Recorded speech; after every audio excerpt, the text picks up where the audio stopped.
going live for a little bit, doing some, as I've been talking about the last couple days, doing some Gamma World stuff, but not doesn't necessarily have to be Gamma World. I mean, a lot of the monsters that I've 3D printed for Gamma World would very easily be usable in any sci-fi game or even D&D is kind of, weird monsters that live somewhere.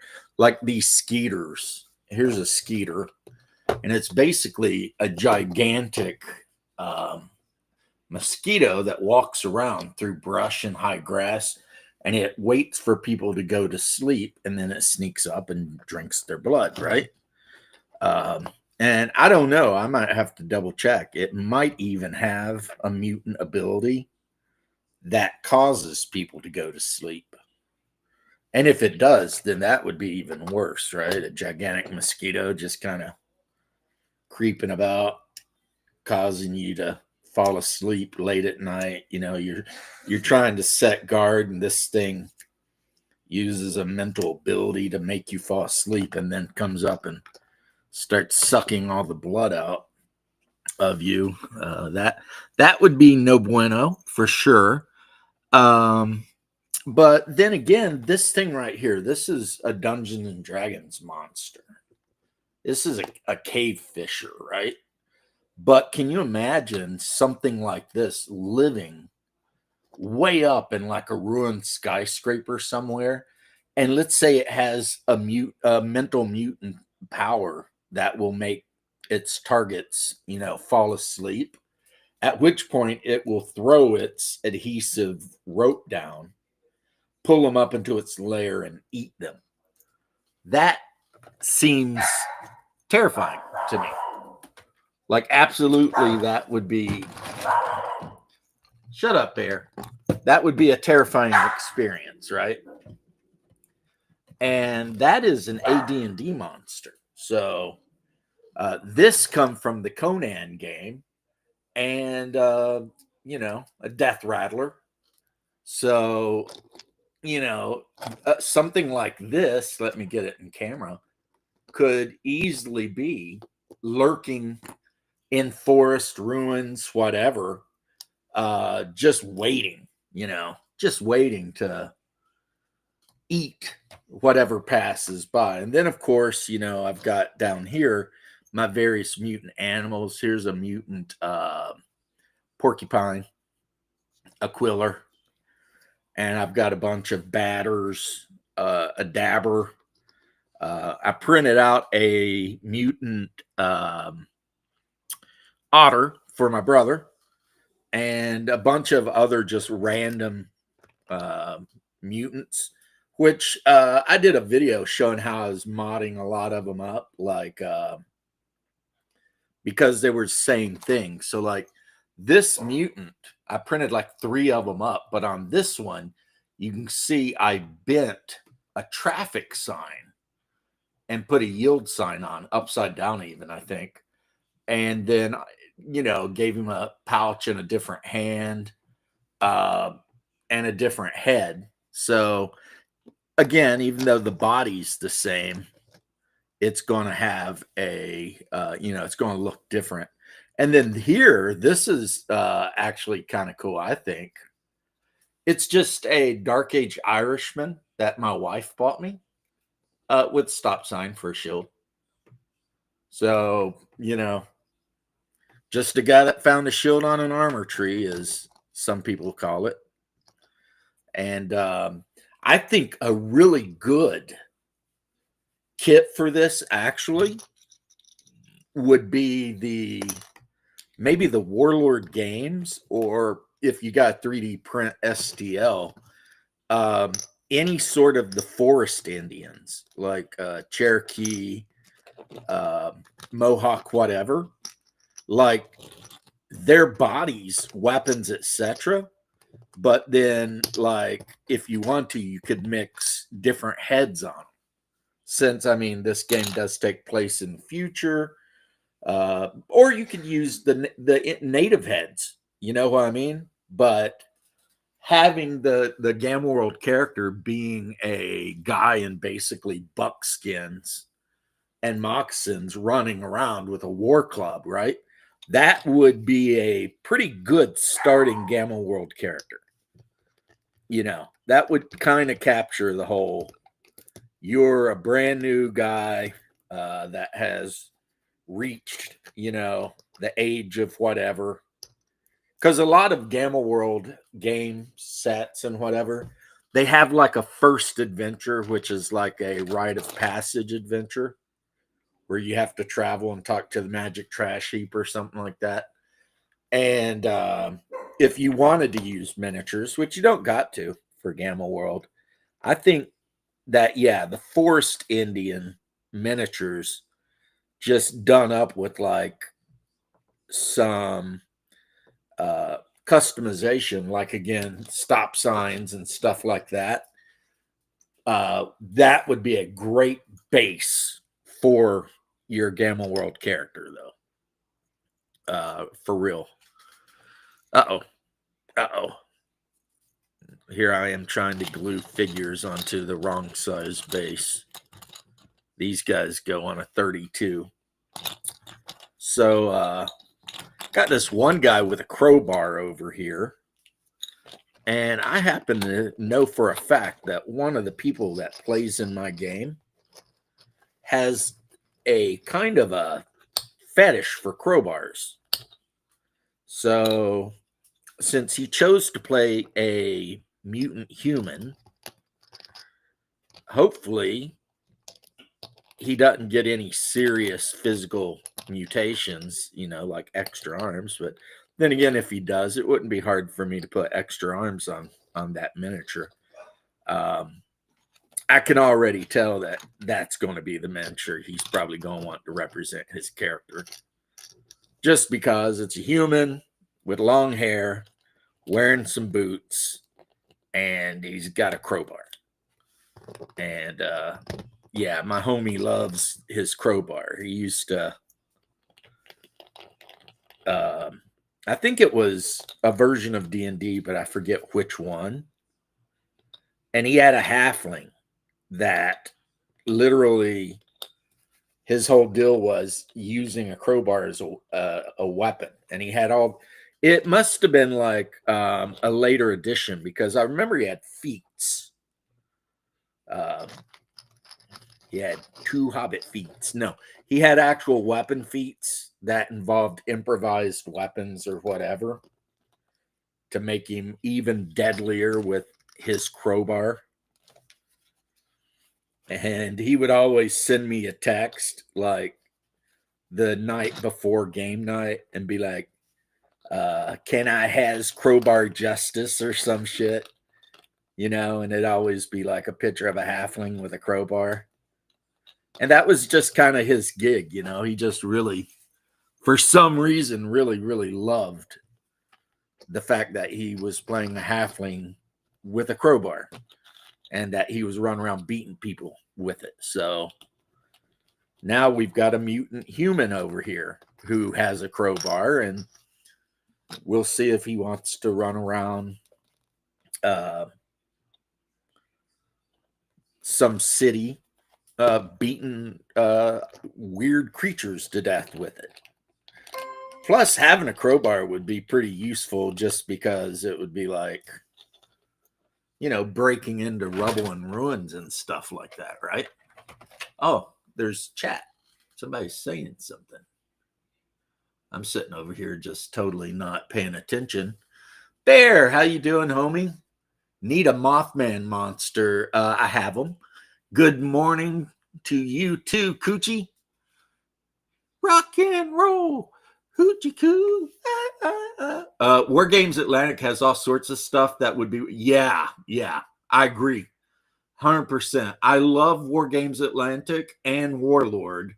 Of the two, though, I'm probably a bigger fan of War Games Atlantic now.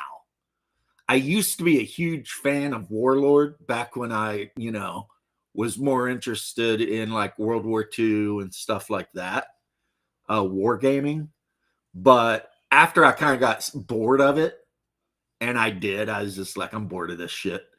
I started looking more into War Games Atlantic stuff. So now I have a ton of it. Like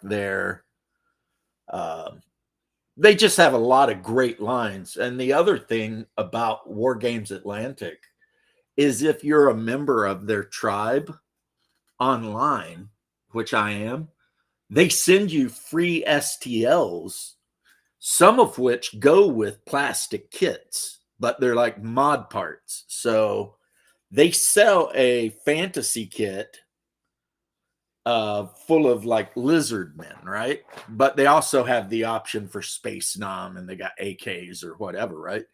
But they sent out me, I suppose everyone, an STL kit that has like tons of other stuff to modify your lizardmen with. You know, like Napoleonic helmets and muskets and laser guns, and picked up War Games Atlantic boxes, Deathfield. Yeah, the Deathfield guys right here. These, I don't know if you can pick these boxes up or they're just STL, but these are the Deathfield's runner hunters, which means that they're Blade Runners. Morning. Good morning, Mr. Bear. How you I can't been? stay long. I'm just getting started work here, but since you were so kind as to throw up a link, I thought I'd come say hello. Well, I mean, I saw you in the chat. What am I going to do? Ignore you? I would have been here last night, but you were streaming at the same time I was running my game, so sadly, no. Yeah, that sucked. But I mean, it's cool that you're running your game. Well, yeah, I took 2 weeks off because I wanted to get my head cleared. And now my head's cleared, and I can run my games again. Good. Sometimes you got to do it.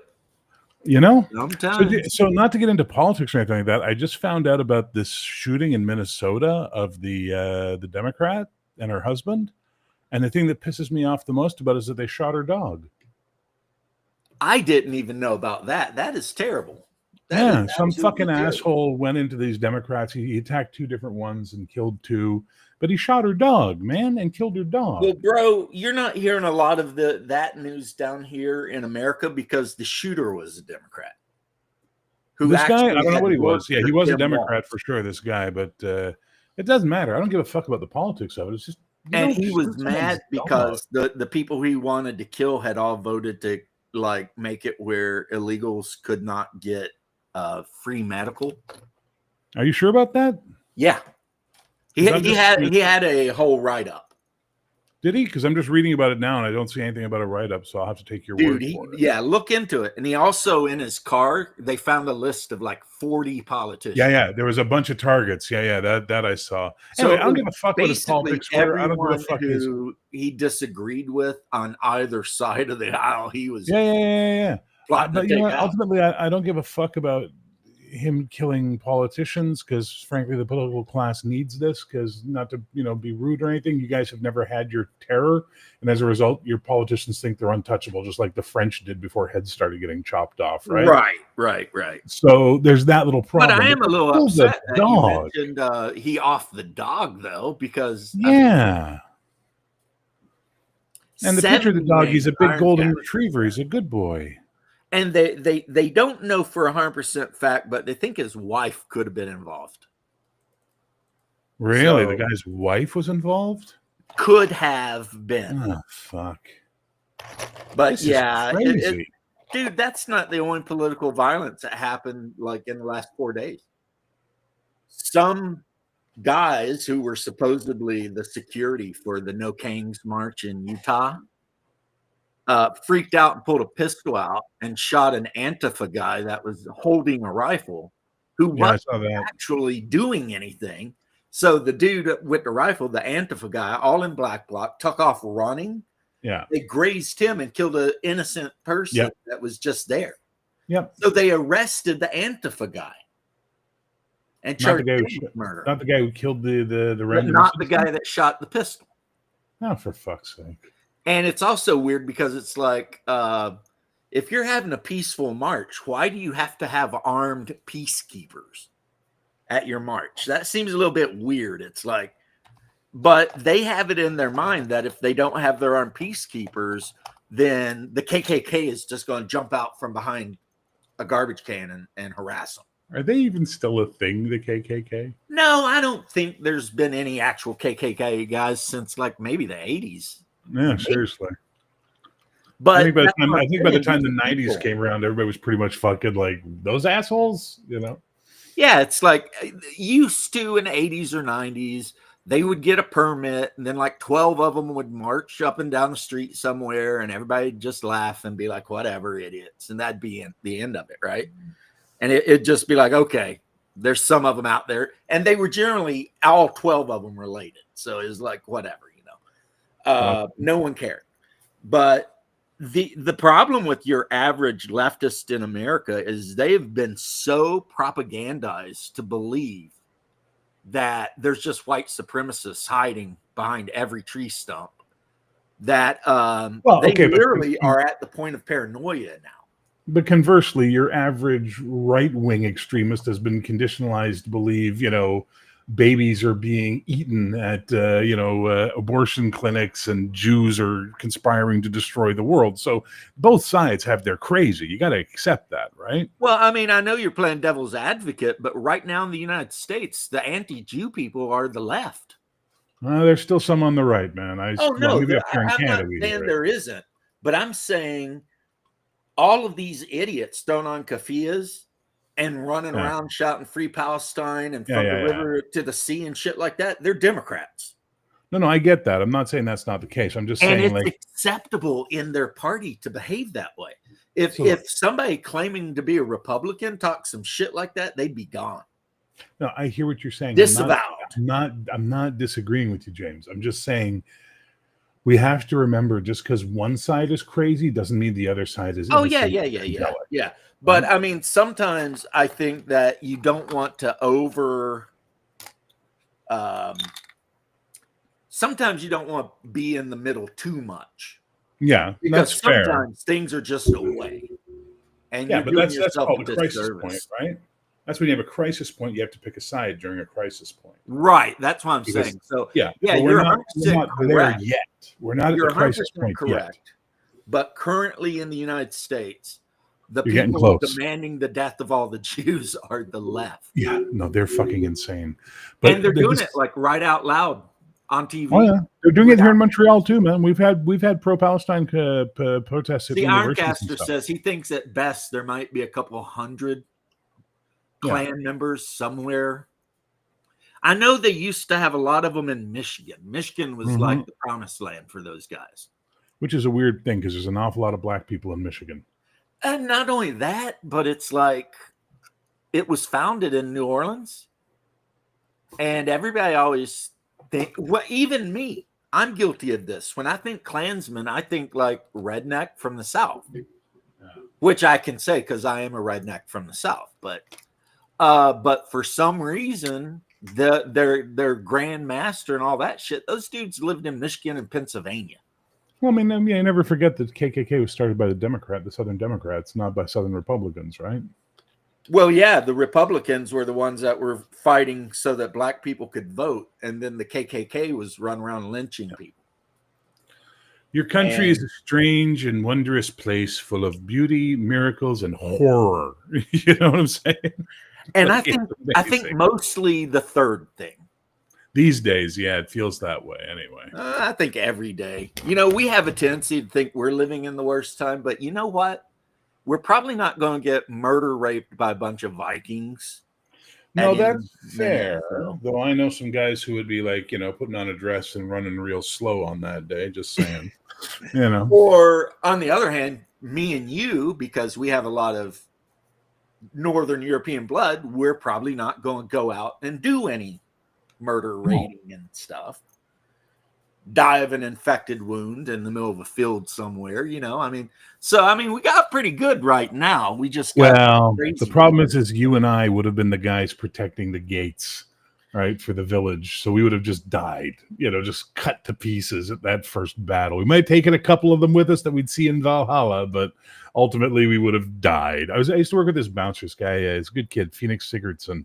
He was half Norwegian, half Jamaican or something like that. He's a really good kid. Had his head on his shoulders, young guy. And one day he's looking at me because we were bouncers, and he just goes, if we were like in a D&D world, you and I'd be paladins. I'm like, no, Phoenix. We'd be guards. we'd be city watch. That's what we'd be. Neither one of us has noble birth, so we're not knights. That's what I would be, because that's what I actually was. Yeah, me too. I was just the guy that hung out in town and tried to make sure people didn't die. Exactly. I was the private security guy hired to make sure that people didn't die or ruin things, like it's the way it works. So you would be the guy the merchants would hire to stand in their tavern to make sure a bunch of wild drunks didn't wreck the place up. And you'd be the guy collecting them after we threw them out to the street. Exactly. Right. And you'd be like, to pillory them. Yeah, but you know what? We always have this weird thing where we like to glorify in our own minds what we would have been in a medieval time. Well, romanticize, let's say that. Right, romanticize. But the reality is the majority of us would probably be peasants, and we would work our fields and marry whomever we married, and hopefully live a life free of getting raided and abused. And, that would be about the end of it, though. There wouldn't be any dragon slaying. Well, my father was a merchant, so I would have been raised in a mercantile family, which would have made me have a little bit of a better life than, say, the field workers, right? But I chose to go into performing arts, which didn't pay, so I worked, being a big boy, I was able to translate my physicality into money to survive while pursuing my dreams. Now, in a D&D world, I'd have been a bard, maybe with like a level or two of fighter, right? That would have been my thing. But ultimately, no. This idea that we would have been knights and paladins and all this is like, no, you weren't born in it. You don't get it. That's how it works. So Ironcaster, who is in Michigan, says he ain't ever seen any of them. Well, like we were saying, I don't doubt it, because I haven't seen any of them in 30 years. But yeah, one time, Michigan was world renowned for the Michigan militia and it's the 90s Klan and all that shit. I mean, Michigan was just buck wild back in the day. It still is, man. I've been there. It's a great place. I love it. I gotta say, I spent 2 weeks in Grand Rapids for a job one time, and I absolutely loved Grand Rapids. I fell in love with that little town. It was so charming, and the people were so nice. You know what I mean? I love the state of Michigan, and I hate the government of Michigan. Well, I hate all governments. Because the government up there is so, hey, what's up, Bubba? The government up there is so hyper controlling. You can't do anything. But the land is so beautiful. You know what I mean? Yeah. Especially UP, man. The UP. Well, listen, I'm going to say something spicy. My spicy take of the day. Never mind Canada becoming the 51st state. Give us the UP as the 11th province, please. Well, you guys will have to talk that over with somebody above my pay grade. But I love the UP. I mean, I had a friend that actually homesteaded up there in a while. Ironcaster's in Flint, which means I don't know if we can talk too much or believe too much he says, because he's probably got lead poisoning. He's got flammable water poisoning. Yeah, that was Flint, Michigan. That's a joke my brother always tells me. He's like, I carry my sidearm like Flint, Michigan. Lead in the barrel or lead in the pipe, and I'm always like, damn, poor Flint, Michigan. And Detroit, which at one time was like the Camelot of the United States, now they're bulldozing like a third of it, because it's cheaper to bulldoze all the bullshit than to like freaking upkeep the infrastructure. Well, did they keep the foreign automakers out of Michigan? Because I noticed they're in other states, but I remember when I was in Detroit, I didn't see like a Honda headquarters or anything like that. Was that a choice they had made, or is it just they never went there? I think they never went there because the auto industry up there, the unions are very, very strong. Yeah. So if you're like that guy, unfortunately for you and Michigan, it's just not a friendly place to go, right? Especially when you can build your Toyota plant in Kentucky or Tennessee. Yeah. Not deal with any unions, and also the cost of living so low that you can save tons of money on labor and whatever. Yeah. But the auto industry unions basically killed Detroit. Well, yeah, for sure. But they also killed Canada, man. They killed our automobile industry. Like you saw that the Slate, that new electric truck for $20,000 they're making in the States. I did. It looks awesome. I wish it ran on gas. A lot of people are saying they wish they'd make a hybrid, but okay, it's going to be a fucking electric. That's fine. The one nice thing is it's not available in Canada, and this is now causing a bit of a grassroots movements to go. We have all these automotive. What the fuck's the term? Automotive factories in Ontario that are lying empty right now because of all the cutbacks GM and everybody did in Canada. So there's only like 3 or 4 of them still left. Why doesn't the government seize them and then find someone who's interested in developing and making a Canadian car? Because we're the only G7 nation that doesn't produce its own national automobile. Did you know that? Canada is the only one in the G7 that doesn't have a national brand. Every other G7 member has a car made in their country that is their country's car. We just make American stuff here and Asian stuff. Yeah, I don't got kin in Flint. Yeah, my sister married a guy and they moved to Detroit. Actually outside of Detroit, Lincoln Park, but so that's how I, know what I know because I had her up there. But didn't Saturn get bought though by one of the big automakers? Yeah, Saturn got bought by like Chrysler something, and after that, Saturn's become garbage. Yeah. But Saturns pre the buyout were awesome. I had an SR2 Saturn. You couldn't kill that little thing. The 4-cylinder engine on that thing. I mean, It was a 4-cylinder, 2-door little, thing, but I mean, it was just a great little car, and it didn't cost much, but a $20,000 truck, even if it has to be electric, that's a game changer. Because in America right now, one of our big problems is if you want to buy a pickup truck, get ready to drop $60,000. Oh, yeah, you're buying a F-150, Yeah. Yeah, it's like, it's just like trucks are not supposed to be status symbols. They're supposed to be what you buy because you need a truck. Dude, the amount of times I'm out running errands with my buddies and we get cut off by some fucking land boat truck that goddamn well has never even seen a dirt road. Right. It's like, come on, man. Exactly. That is exactly the point. If you live way out in the woods in Kentucky and you got to drive 10 miles down a red clay road to get to your ranch, you need a truck. Yes. If you live in the city, get a Fiat. I mean, who are you trying to impress?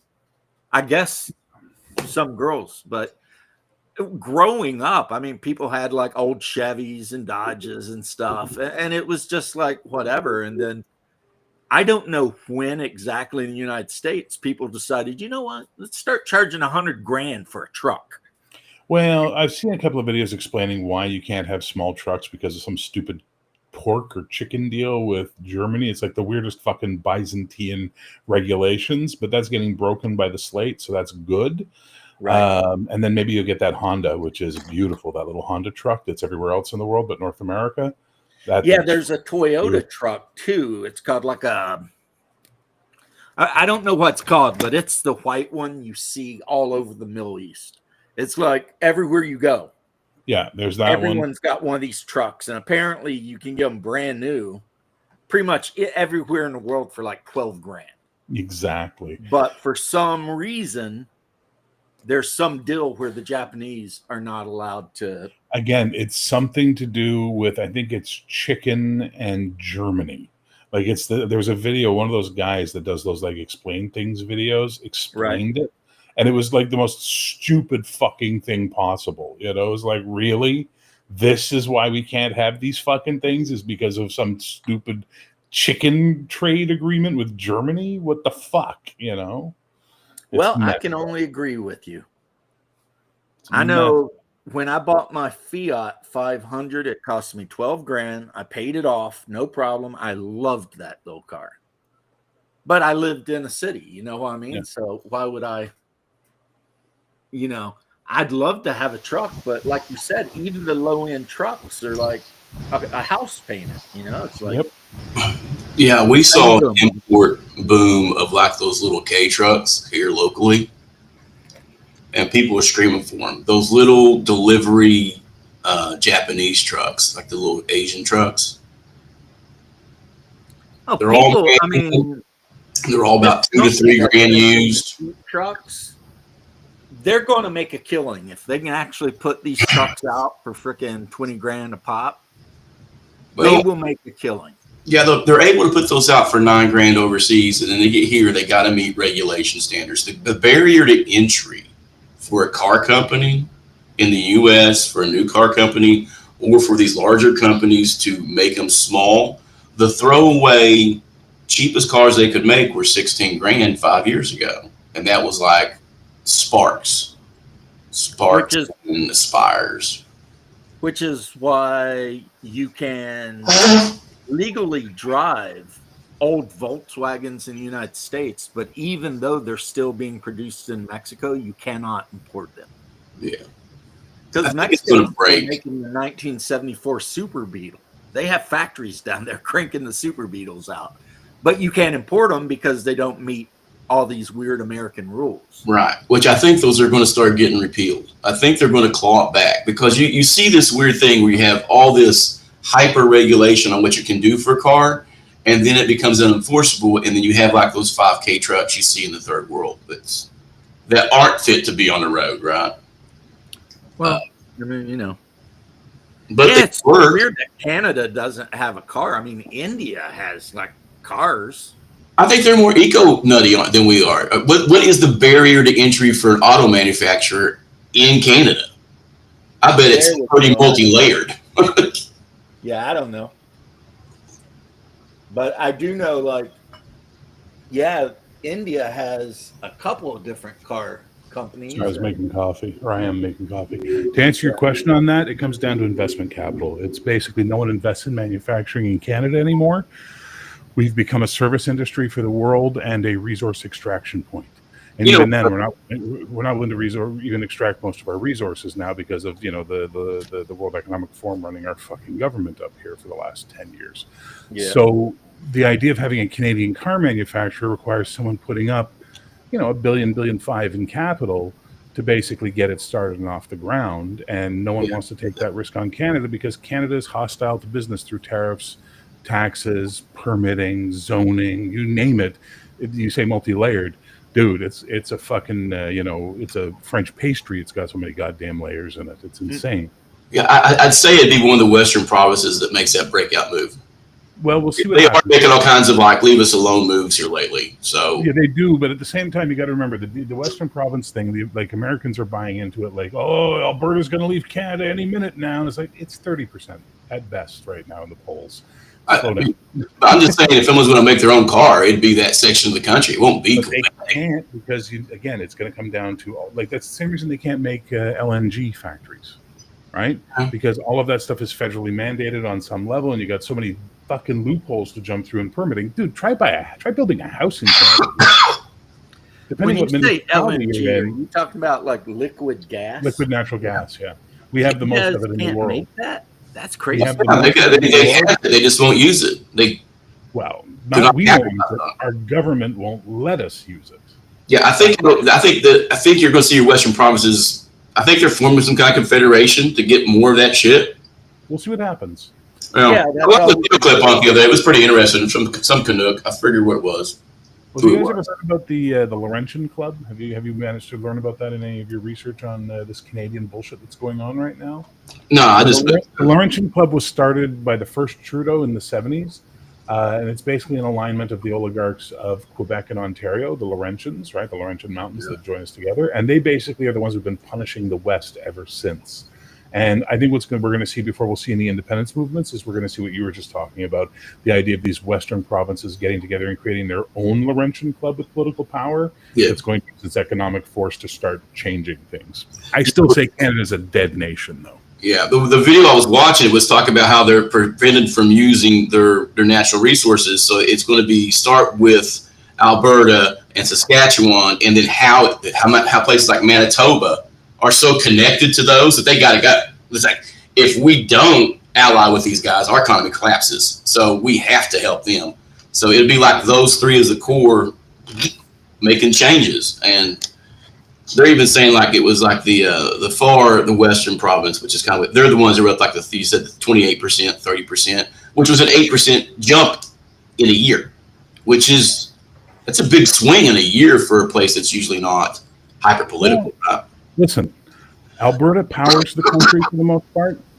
Saskatchewan feeds the country for the most part, and nothing moves coast to coast without going through Manitoba. Yeah. In fact, if you go to Winnipeg, you'll see the massive train yards that are still there to this day, handling all of this freight. Now, you get British Columbia in the equation. Yeah, British Columbia on the coast is super left-wing, but the interior is super right-wing, just like Washington State is. But you have the big port of Vancouver, which is, your gateway to China and Asian markets, right? Yeah, so it was the Vancouver area that was at 28% for succession, supposedly.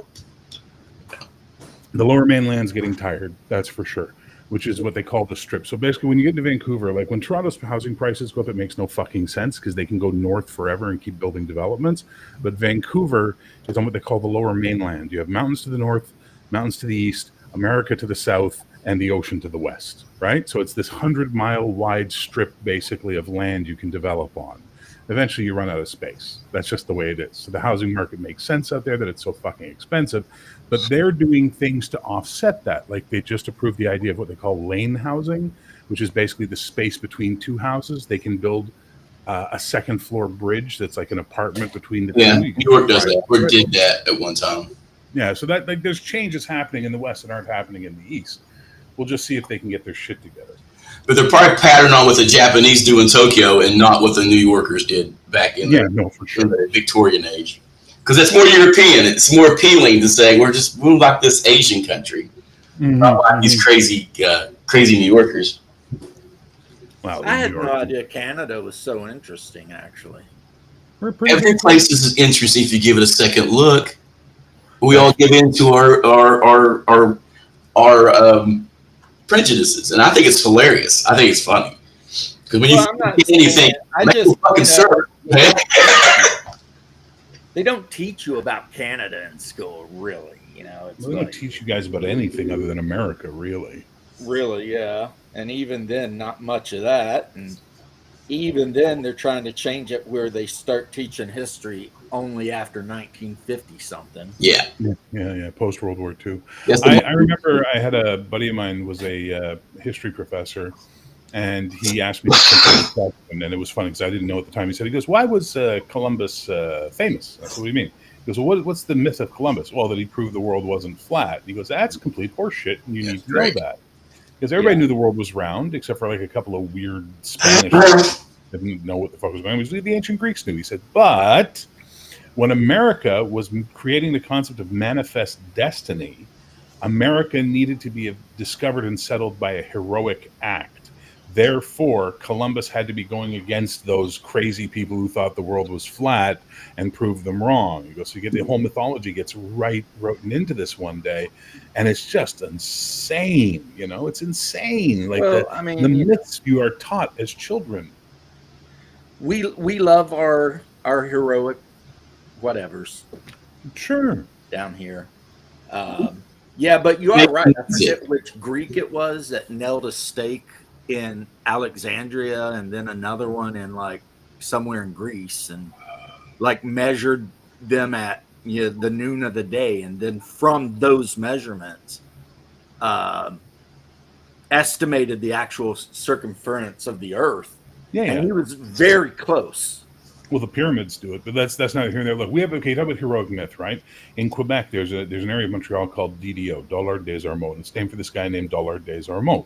And the reason it's named for Dollard des Ormeaux is that he warned the fledgling colony of Hochelaga Maisonneuve, which was Montreal before it became Montreal, that the natives were coming and they were pissed off and they were going to burn the city down. And as a result, the militia was able to rally and hold them off and save the city.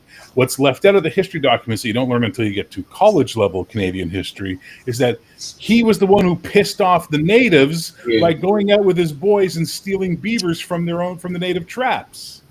Yeah.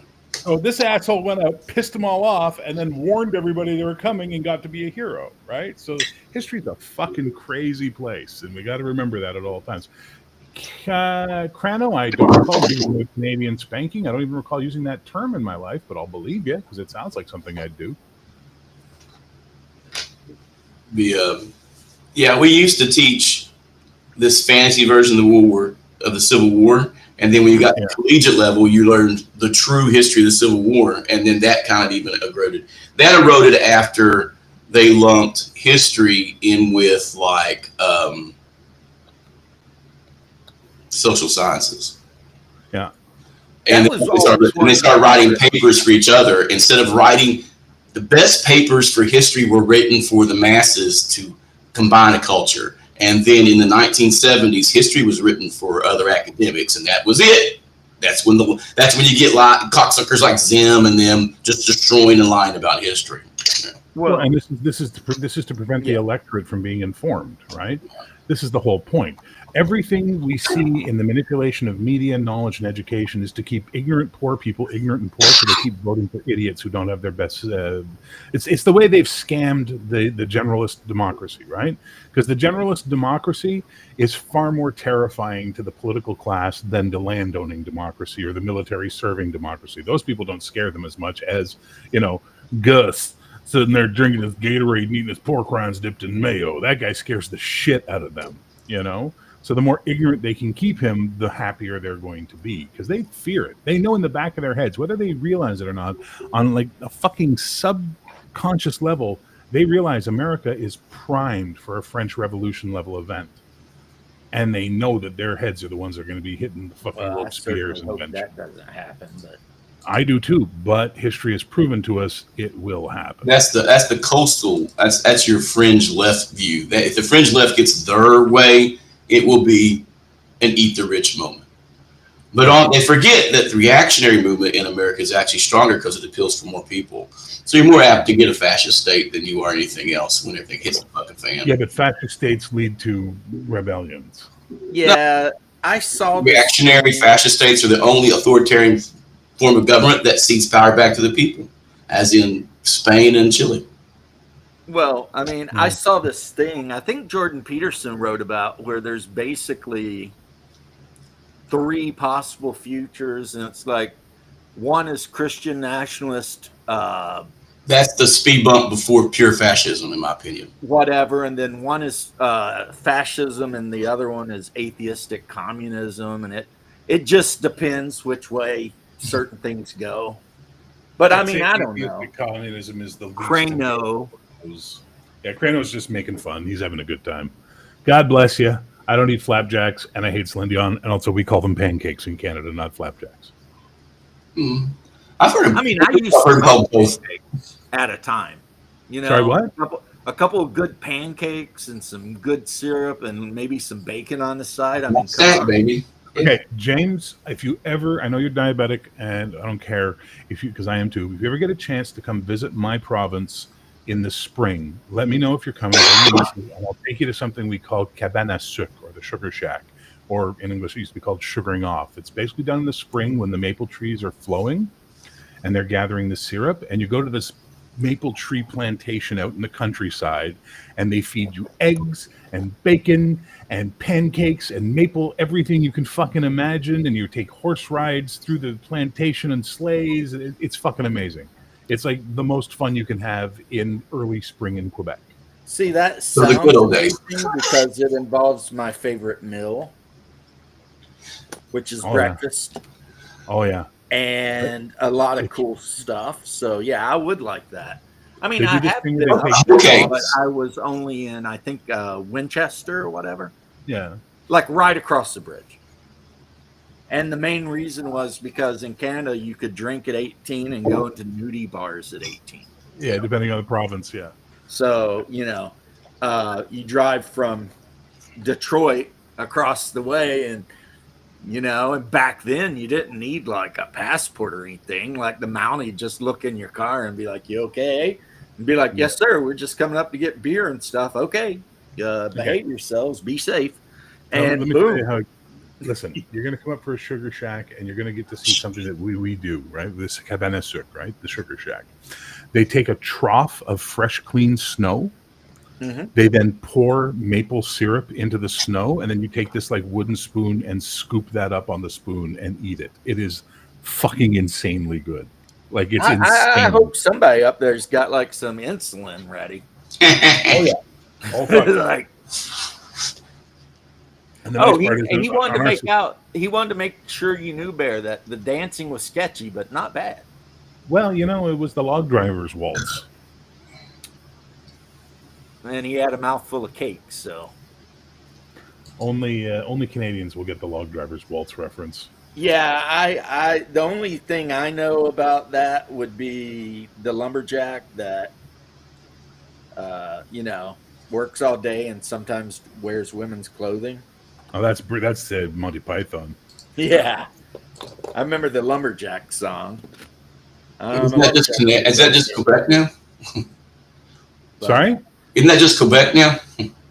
What, lumberjacks or gay? The gay lumberjacks, yes. No, British Columbia has their fair amount. But like no one calls themselves lumberjacks in Canada anymore. They all call themselves forestry workers. Oh my God. That's pretty gay. Mm-hmm.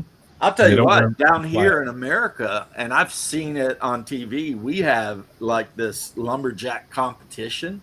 Oh, we have those. Pretty insane. And it is nuts. These guys like chop through these giant ass trees.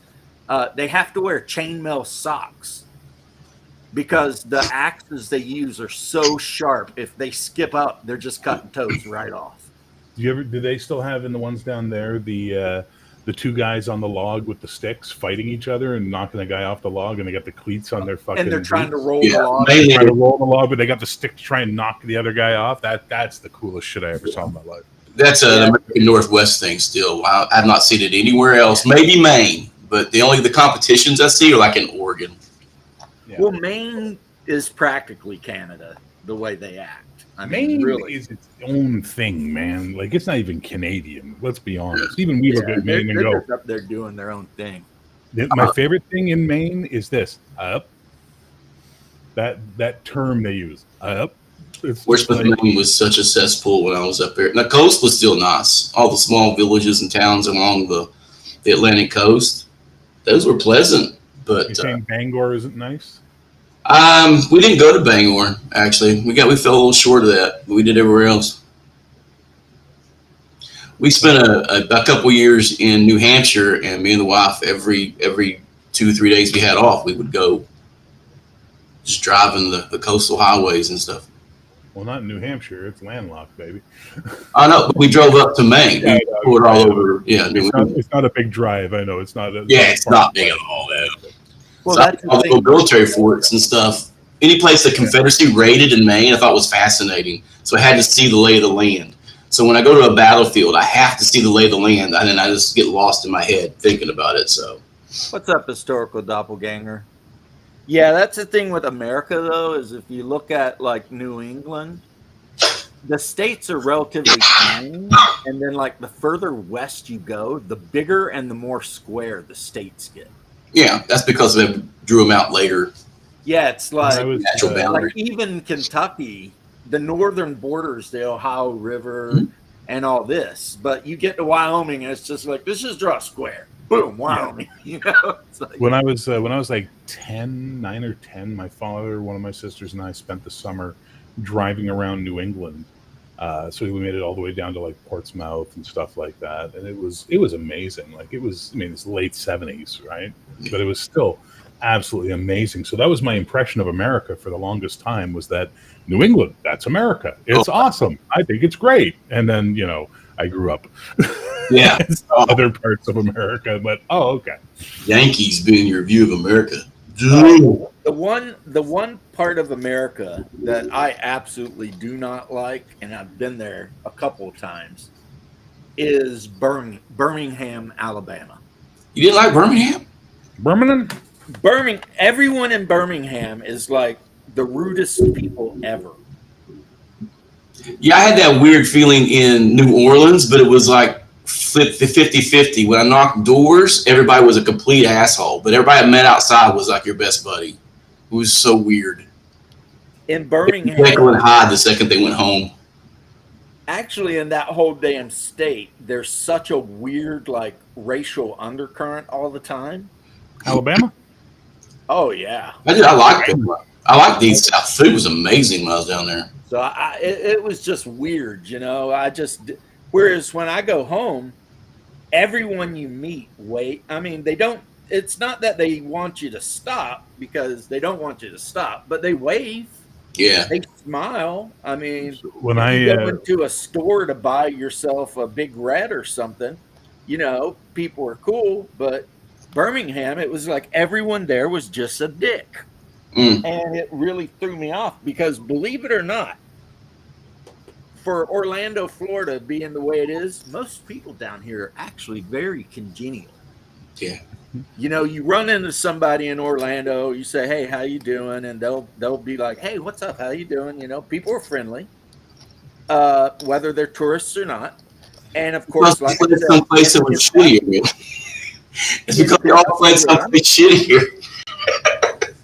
I mean, Pikesville's not super friendly, some parts of it, but where I'm from, unless you go down the wrong holler, it's everybody loves you, right? But Birmingham, it was like people were just assholes. It's weird. At least that's how I got treated. You know what? I find that with most cities in the South. Atlanta used to be a very welcoming, friendly city that I remember from the 80s. When I went back there in the 90s, I didn't like it too much. The only place that stayed steady that still matches my memory of it is Savannah for the southern cities. Savannah is just absolutely beautiful. But when I was at Fort Stewart, we would go to Savannah and occasionally to Atlanta. And that would be like 90, 91. And it was pretty cool. You go to Atlanta, you go to the underground city, you visit the Coke plant. Yeah. You look at the tumbleweeds rolling down the sidewalk. Augusta, Georgia sucked the entire time I was there at Fort Gordon. That place sucked. Oh, all right. I mean, I didn't really get to leave post much from Benning, so I don't know. But I got to Fort Swampy, also a.k.a. Fort Stewart. Sturt. Yeah, and that's like literally maybe a 35-minute drive to Savannah. Yeah. And you go to Savannah and you go to the park where they filmed all the Forrest Gump parts, and then you it's the most beautiful city I've ever been in, man. It's the most American city I've ever been in. I mean, it's a little hot, but St. Patrick's Day is out of control in Savannah. Like, they literally dye the river green, and River Street is just a giant party for like the whole. Yeah, that was the first place I went to a fancy restaurant that I actually thought that's a place I discovered that the fancy wasn't fucking Ponderosa as a young man. Right. That's that hillbilly coming in. Yep. I had that army money in my pocket. Went to a real restaurant for a real steak and was like, "Holy shit, people do eat well." Yeah, historical doppelganger. Remember, we were English. And Canada technically kind of still is, in a way.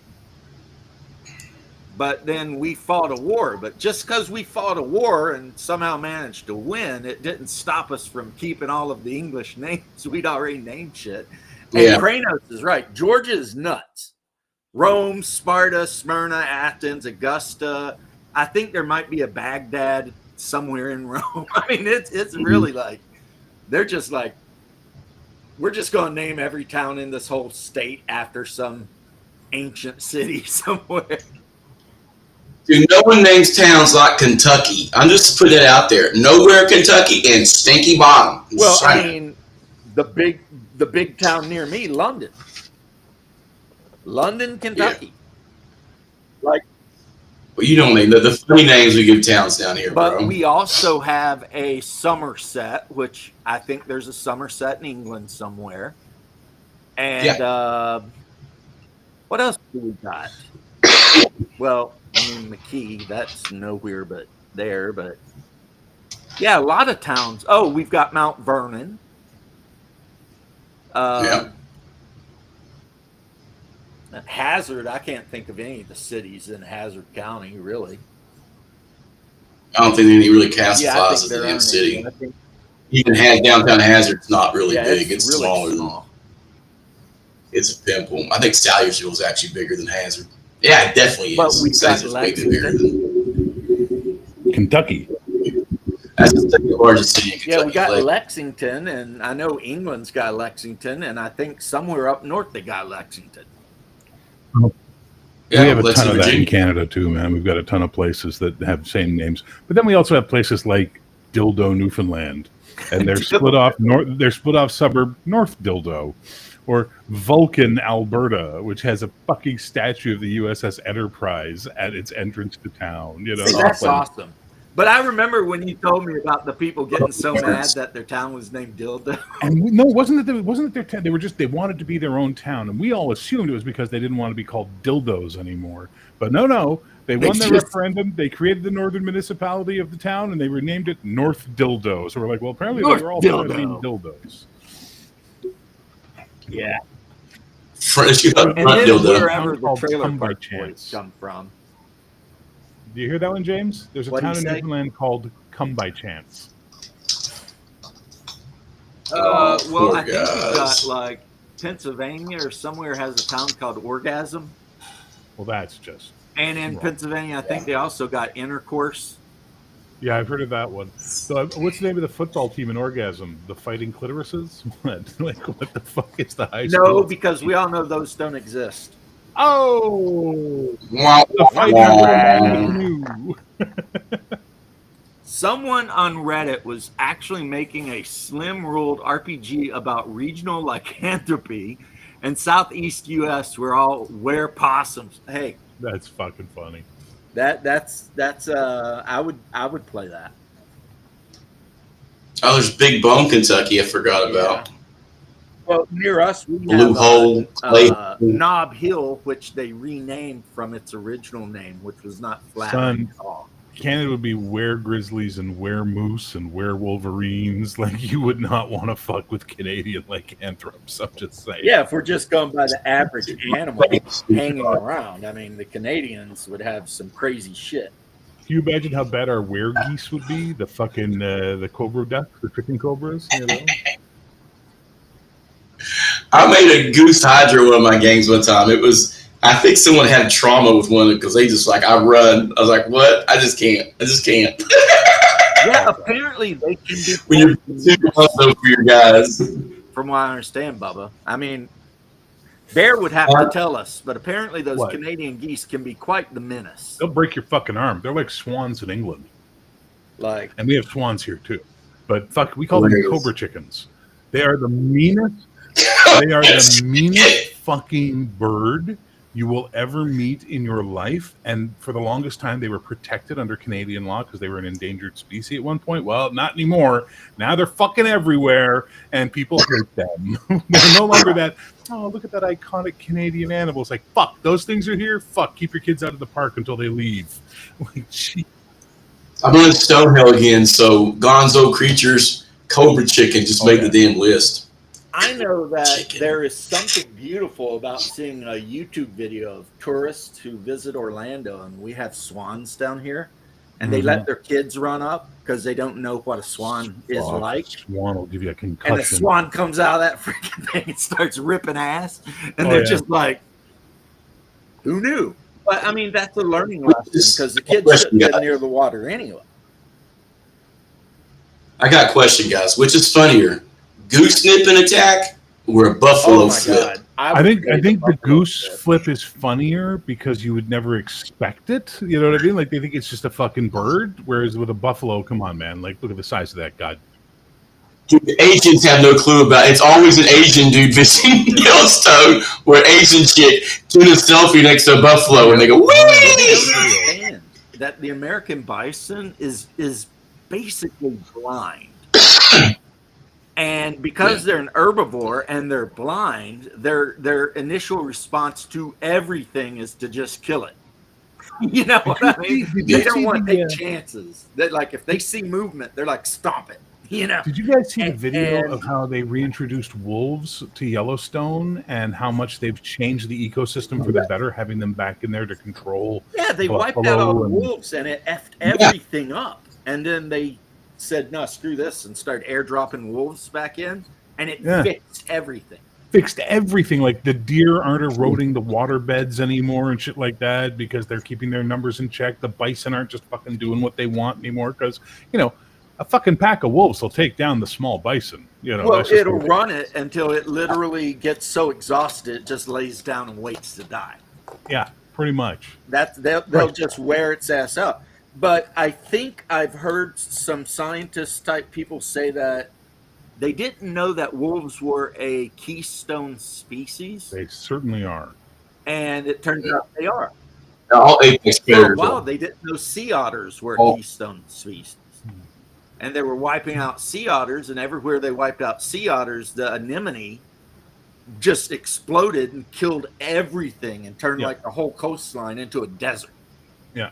So they were like, oh, shit. Well, it turns out you need these otters to eat these sea anemones. So, I mean, we were talking about the other day, Hungar and I, about how complex and yet perfect everything on Earth seems to be. Which is why I firmly believe humans are from fucking Mars, and we ruined that fucking planet and came here because we don't seem to be able to understand how to live in harmony with this fucking planet. It's always too hot, too cold, too wet, too dry. Like, we're never happy anywhere. And we fuck up You're not the everything. first person I've heard posit that humanity may not be native to this world. I don't know about that, but I think there were hominids here. About cephalopods too. Dude, I think there were hominids here, and then what we call is, Homo sapiens arrived and just murdered and fucked our way through the hominids until we replaced them with ourselves, basically. Yeah. That the new thing is that there's a lot of populations out there that have Devisonian blood in them, Neanderthal blood. I mean, so like a lot of humans are just freaking hybridized all to hell. I like Homo florensis, the East Asian hobbit people. Yeah, they live on that island, and they're like 3 feet tall. But I guess Denisovians are really just like the Central Asian version of a Neanderthal. Well, they know nothing about Denisovians because they're basing it all off of one fucking tooth and a jaw fragment, right? Right. And it's based on that. They're like, this fucker was 8 or 9 feet tall. Like, holy shit. Well, remember when they used to think that Homo giganticus or what gigantic was actual like a type of human, and now they changed their mind and said, no, actually, it's just a big ass orangutan. They're always changing their mind. Never with particularly good information, just whatever the political climate in anthropology is at the time, I follow the funding. Second, you take money from governments and stuff, it turns out everything politicized. I mean, I've had the American giant stuff in me, but never did. Oh my Kranos God. on a roll, man. Just let him go. He's having fun. Kranos? No, I think that's funny. I don't know why he's wanting to Hungar. I can't tell if Kranos is a guy or a girl, but apparently he wanted Hungar to put it in him. So, and what you've told us about Hungar, man, you better stretch. But anyway, not only that, but I mean, if you are a dude, I don't know if you get a 6-pack or 2 in him, it might happen. You never know. My brother's pretty open-minded about shit. I think the American giant stuff is the thing I find most interesting. Oh, the red-headed giants, yeah. The red-headed giants. What was that? I believe giants are 100% true. I'm starting to every native tribe talks about them. Yeah, all native tribes talked about them. All the founding fathers found ruins that we flattened over. Stonework and stuff was just too massive and large. It's just insanely leaning that way. And then you go back to all the early European explorers, and they describe 8 to 9 foot people everywhere they go until they can stick with the influenza giants in like Patagonia and shit. But I mean, like maybe these were the Denisovians. Ladar'd like the Snake Mound up there in Ohio or wherever it is. Yeah, I'm going to go back up there. Or, oh, crap, Fort Hill. Fort Hill's an earthwork set that's designed for people who are 8 foot, 9 foot tall. They found that earthwork pyramid somewhere towards the Mississippi that they say is the biggest pyramid on the planet.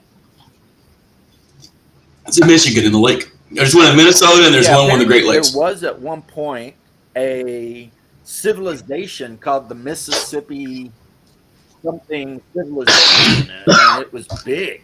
It was a huge, like Aztec Empire type thing, except without all the eating babies and sacrificing shit. And then it all broke up and, went to war with itself. But they found all these ruins, and if you talk to, it doesn't matter. It can be a Navajo, it can be Zuni, it can be Apache, it can be a Cherokee. You will hear stories about giants with red hair that used to eat them. Well, who was it? The and the Moon people from the Cherokee, but they weren't giants. Well, the they were Moon regular people size. were just the people that only come out at night. The Moonite. I think those were Europeans. There's that whole I think it has been found and lost so many times. And I think the Moon people are just an expression of that. There's the Moon people, but there's that whole thing of the cliff dwellers in the Southwest, who their own legend says, we didn't build this shit. And you never meet a culture that says we didn't build shit. They're always like, we built it. No, they're like, we didn't build the shit. We just moved in. It was here already, Yeah. We found it when we came up out of the ground and lost our tails. Things like the spider people, the spider people from underground teaching them and shit. So it's like, there's a lot of weird shit. I am waiting for someone who has the balls one day to do a North American-based fantasy campaign, but based on all those legends of like spider people and giants and dogmen and all that kind of shit. There was. And it was called Dungeons and Dragons. Where do you think Gygax and them got all the inspiration for that shit? Well, I mean, Monty Cook did Old Gods of Appalachia. You named the cryptids. You know what I mean. I mean, specifically directed at that and presented as such. The mythic group of Kentucky, there's some mythic group in central Kentucky, and they're on Facebook, and they got a whole Dark Appalachia thing that they'll try to do. That's more like stuff. the Old Gods of Appalachia. That's like a whole other. Some of it is, but a lot of it is just holler witches and stuff. The thing I came up with was for Call of Cthulhu. And it's basically just the Shadow over Innsmouth, but set in a holler. Okay, how about this? How about this as a D&D campaign for you? You play your medieval European-style people who have come to this new world where these new coastal cities are being built to try and colonize it. And as adventurers, you're going out into the wilds and you're finding giant earthen pyramids and tribes of giant people and dogmen that hunt you in the woods and shit like that. That'd be a fucking amazing campaign. You just described Old School Gamers' last 4 campaigns. You just described Old School Gamers' last 4 campaigns. If you go to the far north, you could run into Sam Squatch. Sam Squatch. Yeah. Dude, Buckers. I renamed the Buckers to my guys were completely bum fuzzy. That's what Bubbles on Trailer Park Boys. Holy fuck, it's a Sam Squatch. Bat Squatch. That's another favorite. I love cryptid stuff, dude. I just missed the Grafted Monster festival this last weekend. I wanted to go up, and I want to go to the Veggie Man one. I love cryptid festivals. They're hilarious. But the Bat Squatch and stuff, I find that stuff hilarious. We used to have a museum down here in Florida, but I don't know if it's still going. And it was based on the art from that guy that did like all of these animals, that how they would have evolved like millions of years after humanity was gone. So you had like bats that had become like wolves, basically. Like they ran around chasing stuff, and like rabbits become as big as cows, and like so he had a book, but there was a museum where they actually made the animals, like sculpted them. That's cool. The Jackalope Swarm of Gamma World. Hey, they get big. You can ride them. Jackalope. You can ride those things. Just like. One of the funniest battles I've ever had when I ran Labyrinth Lord was they had these horned bunny rabbits, and they discovered a large warren of it, and they saw treasure. So naturally, they were just pushing towards the treasure pile and getting their ass kicked by swarms of these unicorn rabbits. I forget the name of those, but they have like a gemstone on their forehead, like a carbuncle or something. That was no, these were actually like horned rabbits. Alcon folio originally. Yeah, it was one of the Alcon adventures that was from Alcon in Texas. I was lucky to find some of the PDFs because the whole owlbear-themed series of underground adventures was really cool, but they never expanded it like they said they were going to. And it's one of those, it was made for the con. So if you didn't go to the con, you didn't get all of it. Now, Gillespie just followed up with that with, he's only doing certain physical releases of modules that are only ran at the con. You can't get PDF or nothing. So this thing is a cave fisher. Cave fishers are fun. And I was saying earlier, this could also be something that hides out in ruined skyscrapers and has a mental ability that, you know, it can mentally attack something to try and make it fall asleep. And if it works, it throws its sticky adhesive rope down and pulls it up into its lair. And that is freaking horrendous. Because we were talking about the Gamma World game I may run, and all of my players decide to play the stupidest furries ever. And I'm like, I'm going to let them play those stupid furries they picked, but I'm playing the game. Like, for real, for real. Right. Make it more gonzo for them. You're playing stupid furries? Well, then meet the old world. I'm not going to make it gonzo. My world's going to be harsh and whatever. I swear to God, if that player wants to name his mutant Moose Bullwinkle, I'm going to let him. But, yeah. Do it. Yeah, I think then you got to have Bullwinkle and Mouse. Where's Mouse? One of the idiots is wanting to play a muskrat, and he might name himself Rocky. There you do it. I think that's just funny. I got guys who pattern their characters on other stuff. We got Milan Usk right now, a gnome illusionist, and he's just took Elon Musk and made it a gnome and played him like a really autistic asshole. It's kind of funny. He's working at catharsis. They might think that they're going to play this wacky, fun game. They're going to get a surprise. Damn, sinuses are busting loose. The more I talk, the more crap comes out of the throat. I've been fighting it for 2 weeks, but where my immune system's dog shit, once I get sick, it just takes me a while to kick it. So I got some crusty, not pink eye infection and chest congestion and head congestion. It's just aggravating. But yeah, I have no intention of running the game gonzo. I'm doing Stonehell, so as an open tabletop thing right now. So when I have extra time, I'm like, who wants to play some Stonehell? So I got people going in groups 2 to 6 people at a time, right? And I'm going to go full nuts with Stonehell this time. I need to make a new chart for the pit traps. An 8 on a D8 is a chaos trap where you just fall through like into space or whatever, and then it closes up. Or tentacles reach up and grab you and yank you out. So I was in the last couple of Gillespie Mega Dungeons, right? 7 and 8 on the, or 5 and 6 on the pit trap, random pit trap chop is either a moonwell, if you're up high, which means you fall 300 feet, roll 30d6, or a bottomless pit if you're like in barrel maze. And I think there is bottomless pits in the Forbidden Caves of Archaea. So when you roll random pits in his modules, there is a flat 1 or 2, 1 in 8 or 1 in 4 chance if it's a 7 and 8 that you just, that's it. It's a death trap. You fall. Well, I hope you have a thief or some dwarves or gnomes in the group. No one's doing any tapping ahead, and I've been doing passive rolls for their stone sense and not telling anybody, but they want to apply that to the secret doors, so I've been holding back, kind of forgetting to do it a little bit. In my game, the 2 dwarves and the 2 gnomes, they are constantly searching for room traps and slopes and anything. That I mean, like literally, it's the one turn 10 feet per minute move. I hate that. I absolutely hate that. That slows your game down. Now, where you do barrel maze, you only have 3 hours in the maze before you got to leave and get back to town. Well, that's just how my players do, man. So one time at a time, they ruins it. Check everything. Everything is getting checked.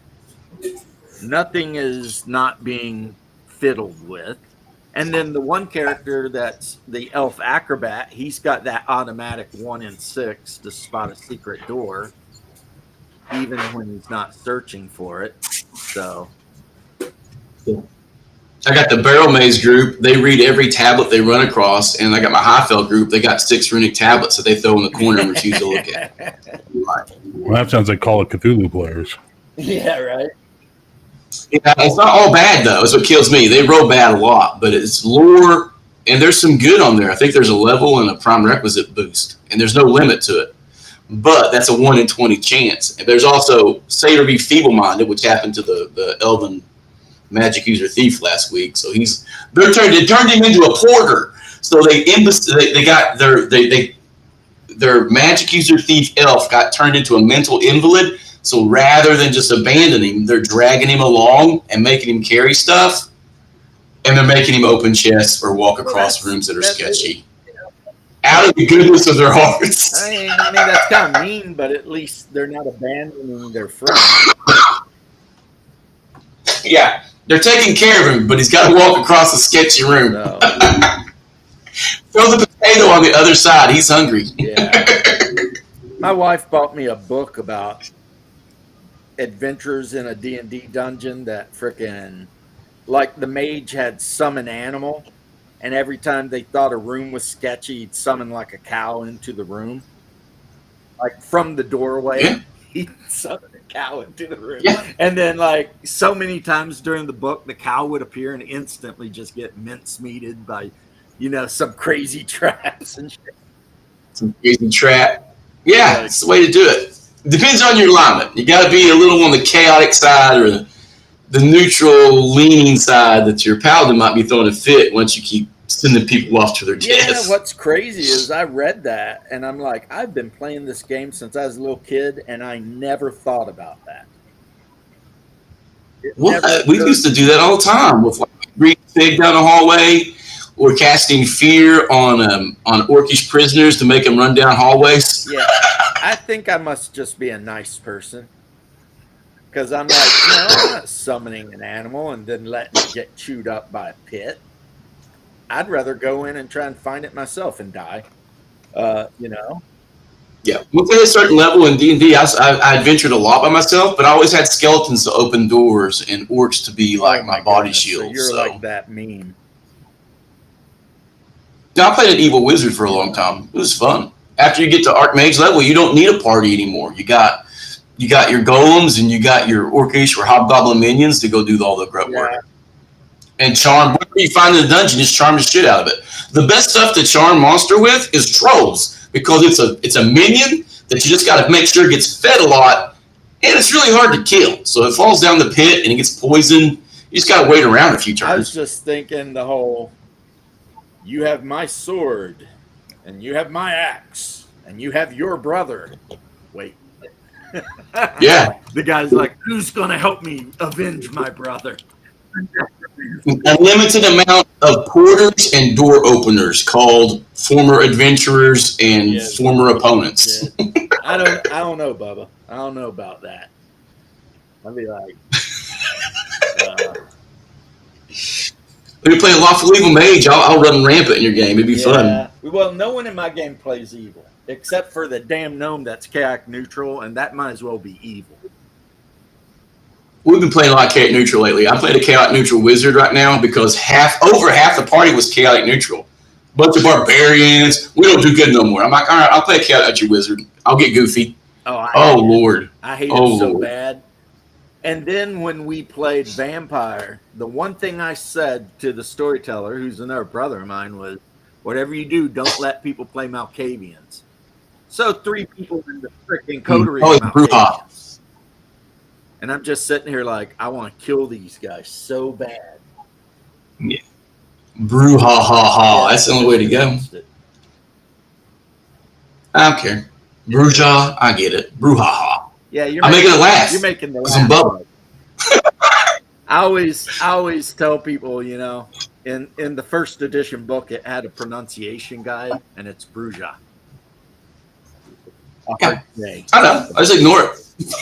But then in the rewrite, they changed it to Bruja because they were supposedly created from Gangrel that were part of a Mexican biker gang in Southern California or some shit. Yeah, it was really my gosh. lame. But, you know, whatever.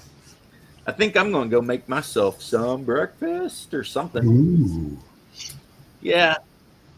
Yeah, I got my pills. Maybe do up some eggs or something. I don't know what I'll do. I'll talk to my wife. Maybe I'll eat leftovers. We got leftovers too. But you're putting a lot of thought in the breakfast, bro. Make some hoe cakes. Nah. You got some Fat Jacks and pancakes. What about hoe cakes? Yeah, yeah. It's like a cornmeal fried pancake. They're delicious. The only time that we used to make those was when we were eating them with beans. So either my grandma or my mom would make a big cast iron skillet of that real coarse, not sweet at all pancake, or they would just make the little ones, which I prefer the little ones because you can like. You can make them sweet. That's really what the syrup's for. I always ate them with scrapple, like fried scrapple. We just ate them with pinto beans, never for breakfast. Breakfast was always biscuits and eggs. Well, it depended what we had in the pantry, but yeah, biscuits and eggs and bacon and all that was usually breakfast. But hoe cakes were I visiting a new family and money was tight. We'd have hoe cakes and scrapple. Yeah. I grew up on a farm, so we had chickens. So eggs were basically free, and biscuits are pretty much free. You just need flour and lard, which we had, and then sometimes we got meat too, but not often. And then dinner every night, no matter what, we had pinto beans and cornbread, and then maybe something that with always cornbread. Like my grandma would make a giant pot of that, and then it would be on the table for like lunch and dinner until it was done. Did you put fatback or bacon in your soup beans? Did you put fatback or bacon in your soup beans? Didn't put anything in it. Salt, pepper. Oh, we put fatback. Sometimes and bacon. The way we ate it was with raw onion and greens and cornbread and hot sauce. I mean, she made homemade hot sauce. So. You know what? We never used hot sauce till I got older. When I got older and discovered hot sauce, it was years before I just put it on. I put it on everything now. But growing up, there was not a hot sauce in the house. She made homemade hot sauce by putting those little red peppers in a jar and filling it up with like vinegar. And then just sitting it in the kitchen, and after like a month or so, it's ready to go, you know. But one thing about my grandma is she could basically jar anything. Like anything. She could jar it and put it in a root cellar, and it would be there and be good for like a year or so. But yeah, I basically grew up eating nothing but pinto beans, and to this day, I still love them. Yeah, my wife hates soup beans, so we never. Once I got together with her, and I don't have the patience to make them because it does take a while to make them if you do it right. Yeah, I mean, you gotta. Well, I mean, you wash them. Forget to cook stuff. Cooking stuff, I'll forget and be like, I was beans. Put them in water overnight. Sometimes you throw them in the freaking pot and cook them and eat them. It's easy and it's dirt cheap, but. Yeah, and lots of protein. But anyway, Bear, Bubba is awesome talking to you guys. Chrono, thank you for being entertaining. Yeah, I've heard Hungar's song, but Hungar is got to where he doesn't stream anymore, and he barely even jumps on my stream. Yeah, I've been trying to get him to play on my Stonehill game just to get him get on and play with us a little bit. But I can't commit. I'm like, it's a come as you want game. So if you want to play D&D or you want to play Dragon Slayer, just text me. I'll do it. Well, I'll make it happen. You might change your mind after. I got a few Ungars in my group, dude. So I mean, I understand. That guy, every now and then, I gotta be like, look, you need to chill out because we're trying to play a game here. You'll be like, okay, but anyway, I got that big brother with He put with the Bad News Bears. See ya. See you later.